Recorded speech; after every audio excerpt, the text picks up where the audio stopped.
চুঁচুড়া বিধানসভার কৃতী ছাত্রছাত্রীদের সম্বর্ধনা অনুষ্ঠান রবীন্দ্র ভবনে সম্মানিত হল ভবিষ্যতের উজ্জ্বল মুখগুলি। চুঁচুড়া বিধানসভার অন্তর্গত কৃতী ছাত্রছাত্রীদের আজ এক বর্ণাঢ্য অনুষ্ঠানের মাধ্যমে সম্বর্ধনা জানানো হল চুঁচুড়ার রবীন্দ্র ভবনে। অনুষ্ঠানে প্রধান অতিথি হিসেবে উপস্থিত ছিলেন হুগলির সাংসদ রচনা বন্দ্যোপাধ্যায়।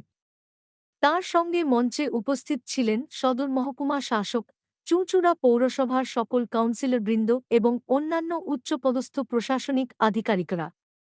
উল্লেখযোগ্য সংখ্যক ছাত্রছাত্রীদের হাতে সম্মানপত্র ও স্মারক তুলে দেওয়া হয় এই অনুষ্ঠানে। তাদের সাফল্যকে স্বীকৃতি জানাতে আয়োজিত এই সম্বর্ধনা সভা ছিল অত্যন্ত হৃদয়গ্রাহী ও গর্বের মুহূর্তে ভরপুর। বক্তারা সকলেই ভবিষ্যতের জন্য ছাত্রছাত্রীদের শুভেচ্ছা জানান এবং শিক্ষা ও মানবিকতায় অটুট থাকার বার্তা দেন। তাদেরকে সম্বর্ধনা দেওয়া হলো, সেখানে আমাকে আমন্ত্রিত করা হয়েছে, তাই জন্য আমি এসেছি। এতগুলো ছাত্রছাত্রী তো একদম আপনাকে তাকে উৎসাহিত হলো, শিক্ষক শিক্ষিকা থেকে সবাই খুশি হয়েছে, এটাই আমার কাছে পাওয়া। শুধু ছাত্রছাত্রী নয়, শিক্ষক শিক্ষিকাদের থেকে আরম্ভ করে সকল শিক্ষা প্রতিষ্ঠানের মানুষকেও ডাকা হয়েছিল, সংবর্ধনা দেওয়া হলো। শুধু তো ছাত্রছাত্রী নয়, ছাত্রছাত্রীরা যে কৃতি হয়েছেন তার পেছনে শিক্ষক শিক্ষিকাদের অবদান আছে, তাই জন্যই তারা আজকে সেই জায়গায় পৌঁছেছে, তাই জন্য সংবর্ধনা উভয় পক্ষেরই পাওয়া উচিত। হুগলির ছাত্রছাত্রীদের জন্য কি বার্তা দেবেন?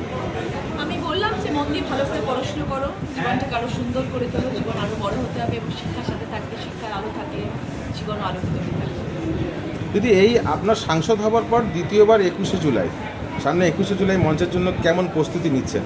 খুবই ভালো, কারণ আমরা ভীষণ এক্সাইটেড 21শে জুলাই নিয়ে আবার যাব মঞ্চে, আবার উঠবো, এবং সেই দিনটা আমাদের কাছে ভীষণ একটা নস্টালজিয়া একটা আমাদের জন্য। এত বছর ধরে আমাদের 21শে জুলাই একটা সাংঘাতিকভাবে আমরা পালন করে আসছি এবং তত্ত্বাবধানে সব কিছু হচ্ছে।